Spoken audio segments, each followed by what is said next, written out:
Good evening, this is Brass Tacks. I'm Zakir Jacob. The Congress is just not able to decide between siddaramaiah and DK Shivkumar as to who will be Karnataka's next chief minister. Both leaders met with Congress President Mallikarjun Kharge separately here in Delhi today. Two things are clear. Mr. Siddaramaiah has the numbers, at least a majority of the MLAs, but DK Shivkumar is digging his heels in. He says there's no question of accepting Siddaramaiah as chief minister because he's already enjoyed the fruits of power, once as chief minister and twice as leader of the opposition.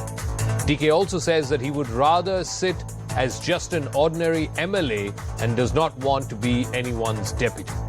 So the question is, as these two Karnataka heavyweights of the Congress party face off, what may give and who may have to give in first?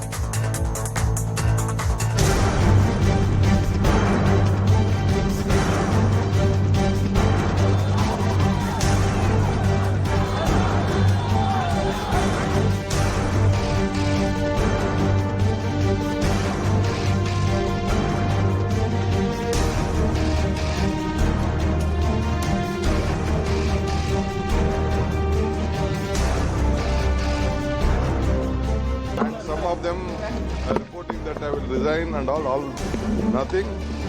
My mother is my party. No question. My high command is there. My party is there. Our MLAs are there.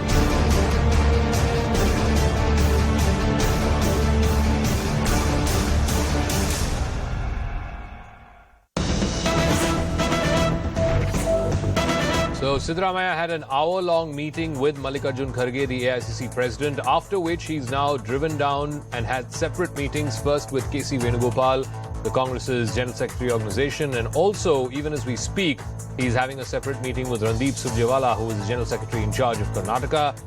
Listening to what Siddaramaiah said after that meeting with Kharge, he seemed a little miffed. We're not quite sure what the reason was, but at least from the pictures that we had and the brief soundbite, it seemed like his emotions were telling on his face. Siddha sir, you had meeting with Mr. Kharge sir. What the people are decided? What do you want to say? Siddha sir, what do you want to say? No, I do not want to say anything.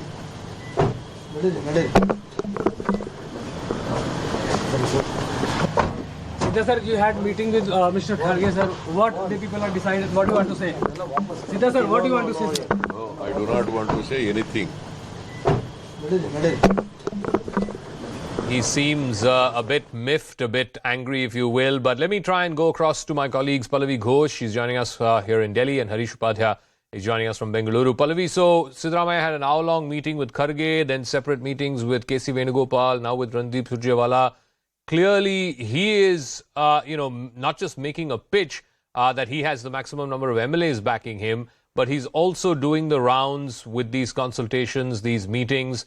What is his pitch to the High Command that he is the one who's better qualified to be made Chief Minister and not DK Shivkumar? See, the sense within the party is that Siddaramaiah does have the large number of MLAs with him, and he happens to be a leader with mass appeal and someone who has an experience in governance. I know the Congress has a comfort of numbers, but the Congress also, Zaka, has to deal with the fact that this is going to become the benchmark for the electoral campaign of the Congress party in the other upcoming state polls, which is why Rahul Gandhi stressed on the fact that we have to be on track ASAP. We have to fulfill our 5 guarantees so that we can show to the BJP that we are not like them. And the second important factor is that when they choose a chief minister, they also have to choose someone who can ensure that all the communities get together and they vote for it so that their Lok Sabha performance is also as good as the assembly performance was. There's a sense in the party that Siddaramaiah does have those that edge over DK Shivkumar. Now, these rounds of meeting we are seeing, frankly speaking, Zaka, this is according to plan. This is expected. In fact, in a short while from now, we are told that DK Shivkumar is also expected to have a meeting with Randeep Surjewala. There's likely to be another big meeting tomorrow, which is perhaps going to be the last meeting before the Congress party actually officially announces who is going to be the chief minister. All right. Let me also get a sense from Harish Upadhyaya, because earlier this afternoon we had DK Shivkumar come and meet Mr. Kharge. That meeting also went on for an hour, after which I believe he's gone off to his brother's home, DK Suresh, and he'll be staying put there. Is he also having separate meetings? And what I'm curious to know, Harish, is it's clear that DK does not have the numbers, certainly not as much as Siddaramaiah has amongst the MLAs. What gives him the confidence to dig his heels in so much?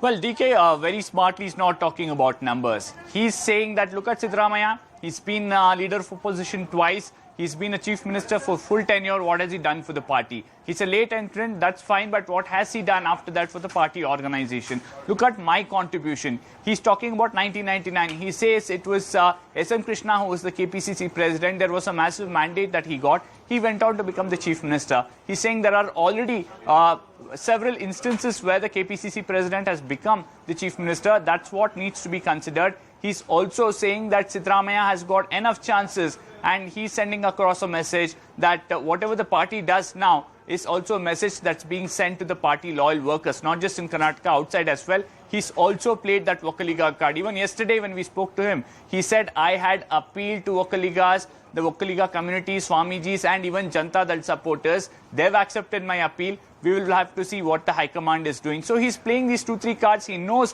the numbers are not on his side, so he doesn't want to bring it up at all.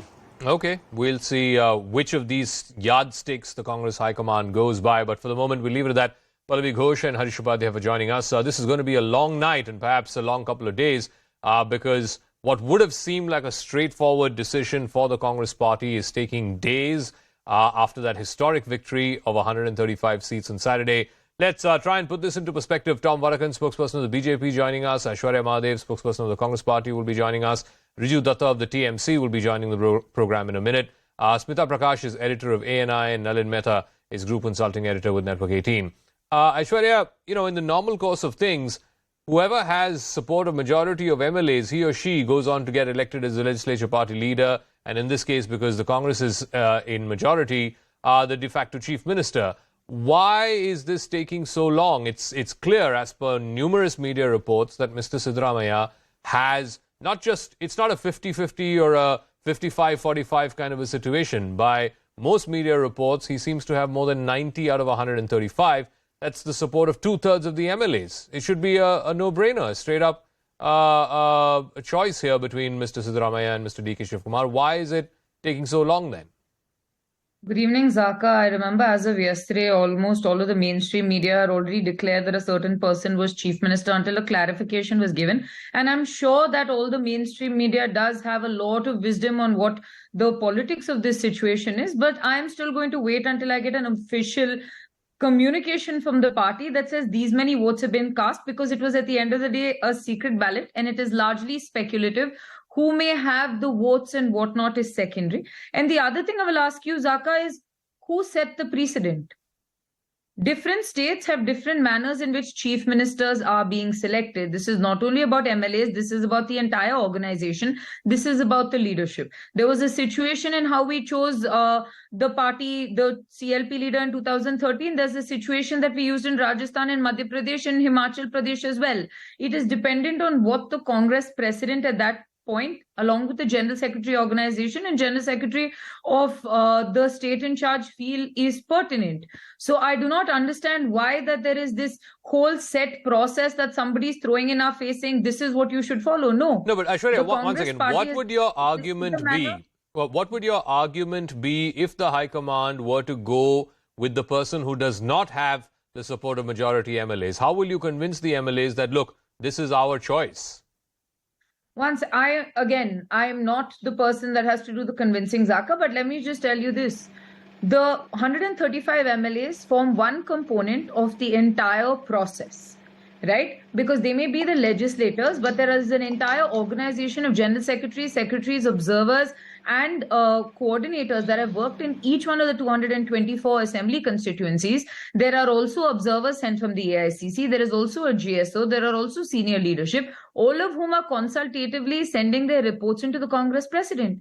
I believe all of these form important role because each of these MLAs are what they are because of the fact that the cadre and the workers also back them. Okay. You saw in certain states my that only limited point there, I think, the MLAs are representatives of the people. The people chose the MLAs, and the MLAs choosing the leader is de facto the people choosing who the leader is.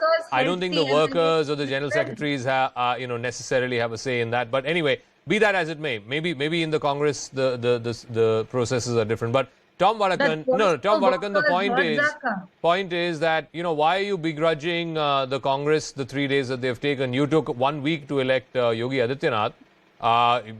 Similar was the case when Himanta Biswa Sarma was made Chief Minister. It took you days to come to that conclusion. So why are you begrudging the Congress? At the end of the day, the big picture is the Congress trounced the BJP. Today, the Congress has got a historic mandate of 135, and BJP is at a distant second with 65.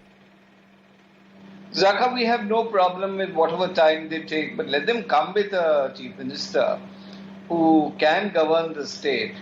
We have given them a state with a good treasury accounting, and we do hope and pray that the finances of the state are handled properly. Nothing more, nothing more to be said about it. But here we heard the Congress spokesman talking about a particular procedure. I've also been part of that gimmick exercise of selection processes. But ultimately, it is who has the largest number of MLAs that matters. Yeah. But then there is this irony that how is a particular person given the opportunity of having larger MLAs? This is something that we have not been able to understand. And as far as DK Shivkumar goes, he's a loyal person and he has not left any party and come back. He has done the hard work, and naturally it is. He's also. He's worked so hard for this. And when it comes to all this activity, because I remember siddaramaiah at the time, he joined the party at a stage when we were on the same stage, when he joined. And he's a person who's joined the party. And here's a man who's given everything for the party. And yet when it comes to the top seat, you have excuses because you know that he was not given an opportunity. If he wanted to manipulate seats, he could have. Okay. See, the game is this: how you manipulate tickets, how you manage to get your people into the game. And when you do that, and I think DK Shivkumar was concentrating on how to get the party win. And that, I think, was his defect. Okay. And here's somebody who's been manipulating. So let me ask Smita Prakash this. I keep coming back to this point. Where is DK Shivkumar getting the power to dig his heels in? Yes, he did work hard. Nobody's begrudging him that. But at the end of the day, the leader of the majority party is the one who has the support of the majority of the MLAs. And clearly, in this case, if he doesn't have that, how is he supposed to take all of them along and run a government? How do you know he doesn't, Zaka? Well, there are multiple media reports, Aishwarya, and it's not a 50-50 number. The last number I saw was 90 out of 135. That's 2/3 of the MLAs. That's not a 55-45 situation. But anyway, Smita Prakash.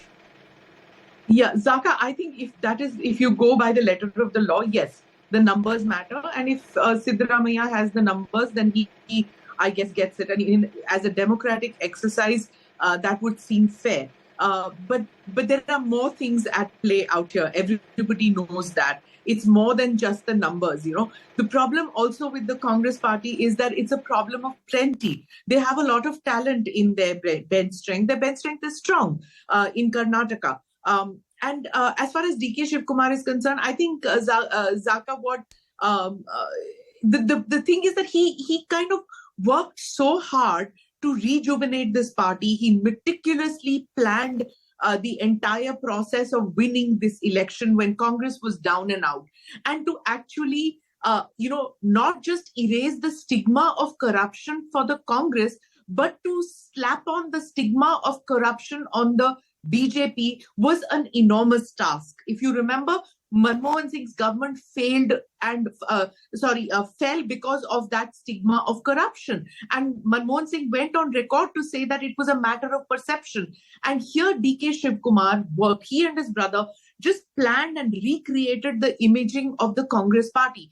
In doing that, I think Tom is right. He probably didn't spend enough time to gather support of these MLAs, to look at who the ticket distribution is. And, Siddaramaiah has concentrated on that aspect maybe. I think DK Shivkumar comes across as somebody who's a refreshing politician in saying that he didn't hide his aspirations, that he wanted to be chief minister. He doesn't come from this old guard who say, "Na baba, main to nahi banna chahta chief minister. No, I don't want to be prime minister." Here's a person who doesn't see ambition as something being negative. Okay. He's absolutely been upfront and forthright in that he wants to be chief minister. And the other point which Pallavi picked up is when she said that the Congress will expect that the Congress High Command or the leadership will expect the Congress unit of Karnataka to deliver the same kind of numbers in 2024. Do you think DK Shivkumar is going to work just as hard and plan this campaign for 2024 just as hard if he's diddled off this chief ministership? I mean, I'm not saying that he will be a rebel or something like that, but the steam will go out of him because I'm nobody's to say he deserves to be chief minister. It's for the Congress party to decide. But I think it's unfair to put somebody in the dock just because he was working as a backroom person. Okay, so Nalin Mehta, again, obviously MLA support is one consideration. Who has energized the party cadre has to be a consideration, I guess, as Aishwarya said.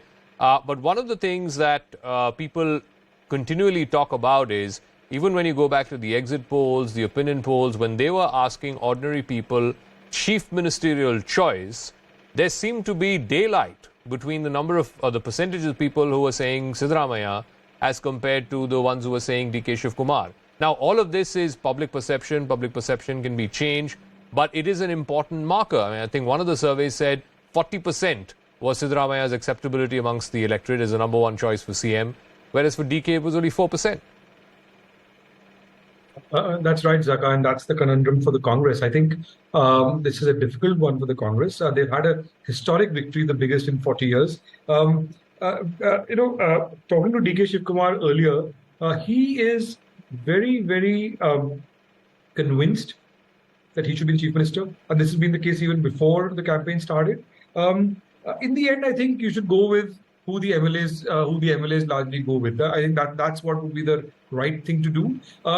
Because the Congress will have to find a way in which it manages the one who doesn't make it, whether it is DK Shivkumar or Siddaramaiah. At the moment, at least all the surveys indicate, and at least some of the information, if it is correct, of what the MLAs voted for in that secret ballot is Siddaramaiah. I agree with what Smita was saying.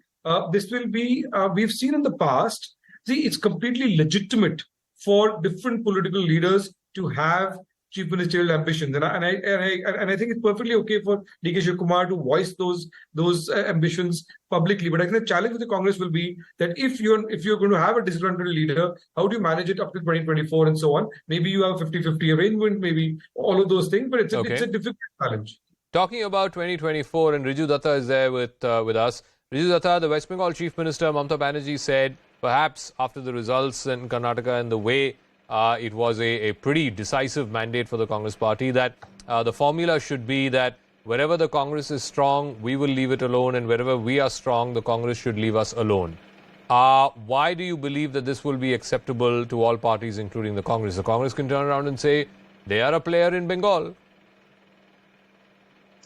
Thank you, Zaka. And not after the Karnataka elections, much before the Karnataka elections, Mamata Banerjee said that the regional parties who are strong in their own bastion has proven time and again that they have defeated BJP. Whether it is Mr. Stalin, whether it is AAP in Punjab or Delhi, whether it is Trinamool Congress in West Bengal, it is a fact. So in that scenario, Ms. Mamata Banerjee said that the Congress, who has a direct contest with the BJP on 150 or 200 odd seats, should give importance and the due respect to the regional players who are very strong in their own backyard to take BJP head on. And similarly, wherever Congress is strong, we will support them. But Riju, how will that work? I mean, why should the Congress party settle for contesting just 200 seats out of 543? And out of that 200, if you expect the Congress to come back with returns of 100, it means they have to win 1 out of every 2 seats that they contest. So then, if that is the argument that even the Congress will have, like in Bengal, I come from Bengal. In Bengal, the Congress is in an unholy nexus with the CPM, whereas in the recently concluded Karnataka elections, the CPM fought against the Congress. So Congress needs to sort it out what they want, and under the able leadership of Mr. Adit Chaudhary, Congress was a big zero in Bengal polls. You know it, I know it, everybody knows it. Now they have one MLA out of 294. So No, I so think the the as per onus is your on them. formula, out of the 42 Lok Sabha seats in Bengal, Congress contests what? One, Mr. Adhir Ranjan Chaudhary, the capable leader, as you put it, or two seats. That's it. The rest of the 40 seats they don't fight. No. I believe during the Lok Sabha elections, the Congress should sit with Trinamool Congress and decide, because I believe they have two Lok Sabha MPs right now. One is Adhir Ranjan Chaudhary, one from Malda, which is up in North Bengal. But out of these two seats, Congress is basically irrelevant in Bengal. So they should come to, like I said, the onus is on them. They should open a dialogue with Again, us. the logic of it beats me, because why should the Congress say, okay, we'll only fight 2 or 4 seats in Bengal? Why wouldn't they contest in all 42? No, Similarly, Zaka, if that same logic, no, I believe Akhilesh Yadav also supported this formula. So by that same logic, Congress will only fight from Amethi and Raebareli out of 80 seats in Uttar Pradesh. Why would they contest in the remaining 78? I don't see the Congress party or any party agreeing to such a formula. Zaka, just let me finish. I just want to say this, that what is the main goal? The main goal is BJP Mukt Bharat in 2024.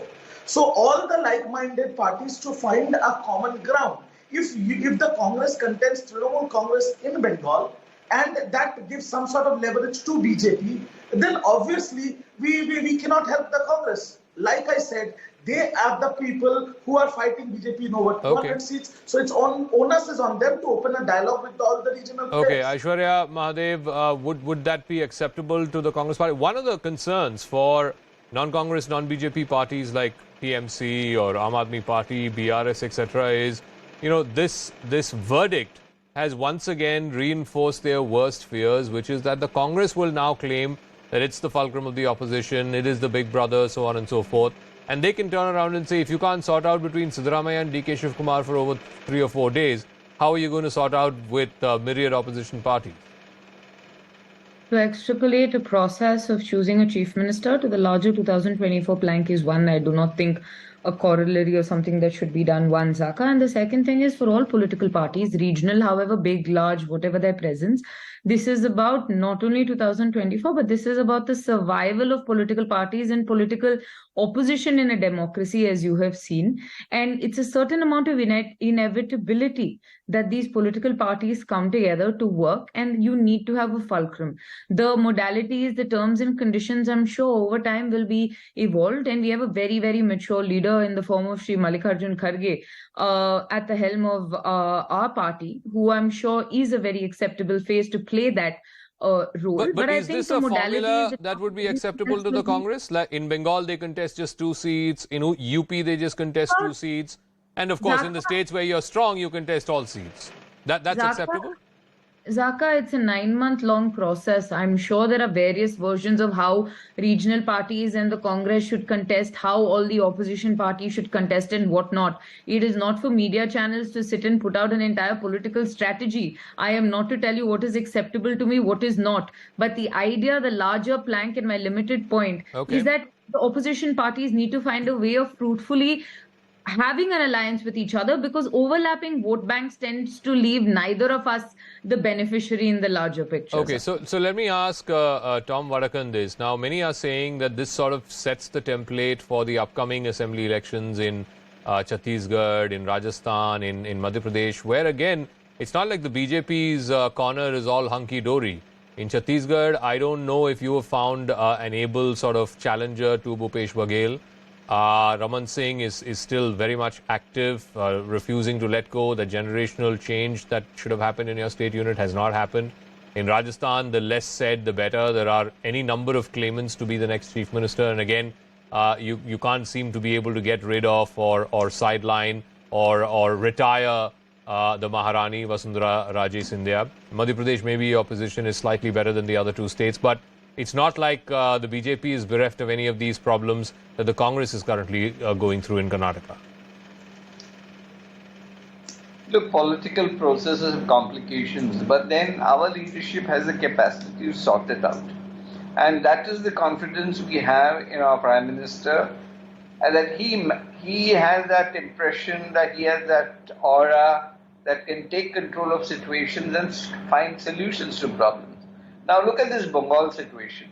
The caveat that comes from Mamta is like she had to give a congratulatory message to Congress and she should have left it at that. Instead, she puts a caveat, you fight where you have the strength, and that means you don't have strength in Bengal, so you can take a walk. Close down the PCC office and all the officials there, and we will take care of it. I mean, these things don't work.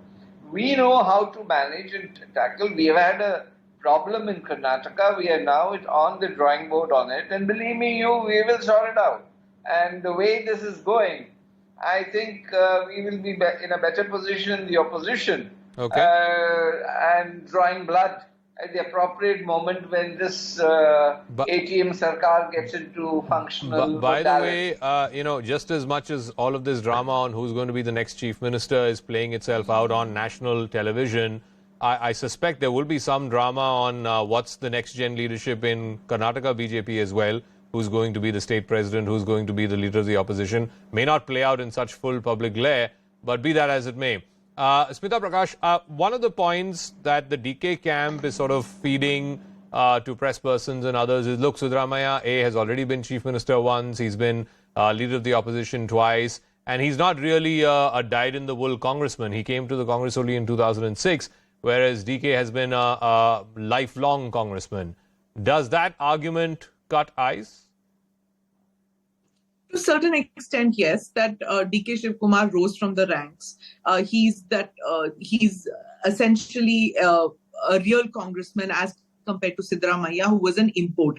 But if you see Karnataka politics, I think almost 40% or something, I don't know the exact number, but I think 40% of the people in all the parties are those who have moved from one to the other. So it's not held against them by the electorate. And I don't think a political party also holds it against anybody for being an import for that matter.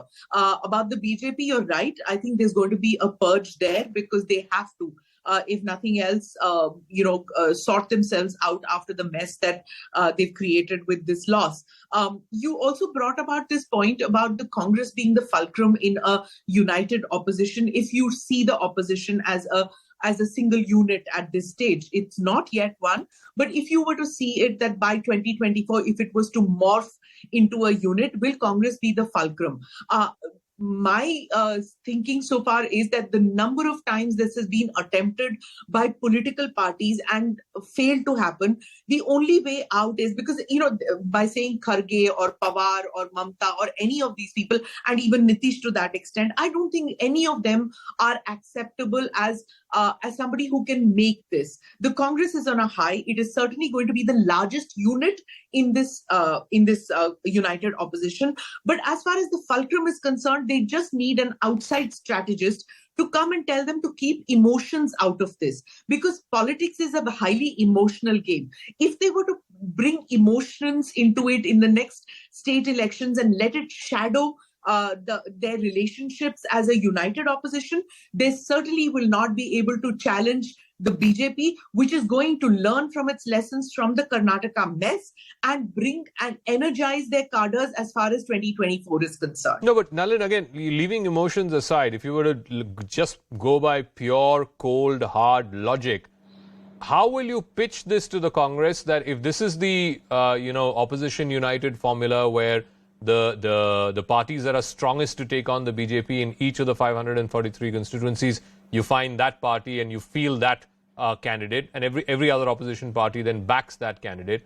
So, like I said, by that logic, Congress should not be contesting any more than 2 seats in UP. How will you sell it? How will you sell this idea? I think it's a very difficult idea to sell because a Congress with its tail up, a Congress which has just done so well in Karnataka, will feel that it's got the wind behind its back. I think in states where the Congress is very insignificant, it can still live with being on the margins in terms of ticket distribution. But in states where the Congress is important, it's going to find it very difficult. I think the idea about opposition unity is this. It's much more easier to create the idea of opposition It's much more easier to create a post-poll alliance or even a pre-poll alliance. But when you have a Janta style, a Janta akin kind of one common opposition candidate, the micro detail is going to be killing. And I think it's a very difficult thing to do. And the presumption there is that the votes of all the other opposition parties will transfer to one candidate of one party. That we've seen, it has not necessarily translated on ground. But let me ask Aishwarya Mahadev, I want to come back to the whole Karnataka story where we started with. There are 2 points that people in the Siddaramaiah camp say about Mr. DK. One is that he is even now by and large seen as a leader of one caste, one of the dominant castes, the Vokaligas, and maybe has influence in 3 or 4 districts in Old Mysore, whereas the other gentleman, Mr. Siddaramaiah, is seen as a pan-Karnataka leader. The other point that they make is, Mr. DK Shivkumar, and even he acknowledges this, has so many cases that have been filed against him by IT, ED, CBI, etc., that if he were to become chief minister, and then 6 months down the line, let's say 3 months before the Lok Sabha, if a sitting chief minister was to be arrested on corruption charges, that's not a terribly good look for the Congress party going into the Lok Sabha election. Zaka, I think the Congress has a problem of plenty, where we have 2 amazingly experienced and capable leaders that are contending for the top post. They have worked on the plank of collective leadership. They have been assisted by everybody else in the organization, and I think we crafted and scripted history in this. And I think the process will largely tell you who will or will not. On the second point, let me just remind you that if there was that much water with the cases against Mr. DK Shivkumar, do you really believe in the Karnataka elections that the BJP could not have taken action? That over the years that they could not have, even after they took him out of jail, if you look at the Panchnama and if you look at exactly how long it took for them to charge sheet, you realize the political vendetta of it. And a large part of it is also a scheming that has come out to try and, create a little bit of hindrance or a perception of a hindrance for Mr. DK Shivkumar's bid for chief ministership. But I think well and good, when they made him PCC president, they were aware of this. When they gave him the helm of affairs to basically run your strategy for the elections, they were aware of this. I'm very sure when they give him authority in whatever sense and form also, they're also very aware of it and the ramifications of it. But Zaka, and the larger part of it, we all know for a fact that how politically motivated a lot of these cases are, and I don't think any of this is going to be a hindrance whatsoever. Let's look at it for what it is. There are 2 extremely capable CM faces, both front runners. It is a choice for the High Command to prioritize and reward who they believe is a deserving candidate, and that's about it. Okay. Tom Vadakan, final word, and I'm getting a piece of breaking news as well. Tom, it's an internal matter of the Congress party. 3 days is not a long time in politics. They've won a historic mandate. Give them 3 or 5, however long it takes for them to come to a consensus on who the best man is to lead the state of Karnataka. We will give them all the time in the world to form a government. But they need to reply to the people of Karnataka, look, we are going to take on the saddle of governance as soon as possible.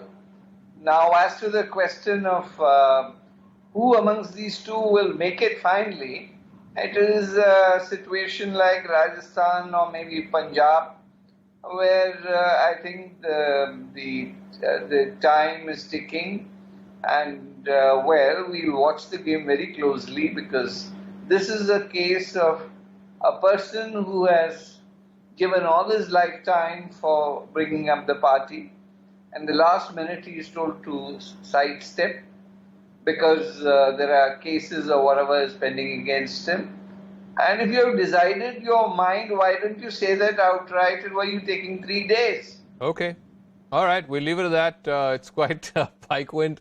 Tom, a BJP spokesperson, batting or making a case out for why DK Shivkumar, the loyal congressman, should be considered this time. But we'll leave it at that. We'll go to a piece of breaking news that's coming in. KC Venugopal, the powerful organizing general secretary of the Congress party, has now arrived at the residence of Mr. Kharge. Remember, Siddaramaiah had just met Mr. Venugopal at his residence just about an hour or so ago. So now high-level meetings happening at Mr. Kharge's residence. The ball, in a sense, is in Mr. Kharge's court. He has met with separately both DK Shivkumar as well as Siddaramaiah. He's heard them out. He also knows the views of the MLAs. It's just a question of him now coming out and making that announcement. So let me go to Pallavi Ghosh. What's being discussed there between KC Venugopal and Mallikarjun Kharge, and really what's the hold up? Mr. Kharge is is an insider here. He's from the state of Karnataka. He knows both DK and Mr. Siddaramaiah like the back of his hand. What's the delay here? So the decision will not be taken only by Mr. Kharge alone, though he's the Congress president. So clearly, there's KC Venugopal, Randeep Surjewala inputs coming in from Rahul Gandhi. See, there are two things which are being discussed. One, of course, immediately the CM face has to be announced. But more importantly, and I think the most critical, this is what we've been talking about since morning, is the government formation. There's been a wish list of sorts given by Rahul Gandhi. That is also something which is being sorted out, because depending on that, will also be a clarity on who becomes the chief minister. Now, for example, if Siddaramaiah becomes the CM, then you'll also have to compensate by giving DK Shivkumar a very meaty portfolio. But at the same time, there are other people like G. Parmeshwara, there is MP Patil, women, SC, ST, Muslims. All of them have to be accommodated, and that is what is proving to be a headache. Essentially, we expect another round of meeting tomorrow. Different inputs are being taken. Siddaramaiah, we may know, met KC Venugopal. He's meeting Randeep Surjewala. So his point of view is going to be given to both of them. And whatever has been spoken to KC Venugopal is now being conveyed to Mallikarjun Kharge. The ultimate call will also, of course, be taken by a team of three, which is Kharge, Venugopal, as well as Randeep Surjewala. But clearly, the Gandhi is also being kept in the loop. So DK's contention has been that he doesn't want this, power sharing formula or transfer of chief ministership after 2 years or 2.5 years. He's clearly against that. And we're given to understand that he's also not amenable to this whole idea of deputy chief minister. He'd rather just be an ordinary MLA. Or is that just posturing? I don't know. I do speak to top Congress sources over here, and they said this is something which has never ever been conveyed to us by DK Shivkumar. He hasn't shown any reservation about not taking this post or not taking that particular portfolio. But clearly, there's a loyalty factor, and DK Shivkumar in that sense is someone which the Gandhi family, particularly Sonia Gandhi, will always be, kind of grateful for.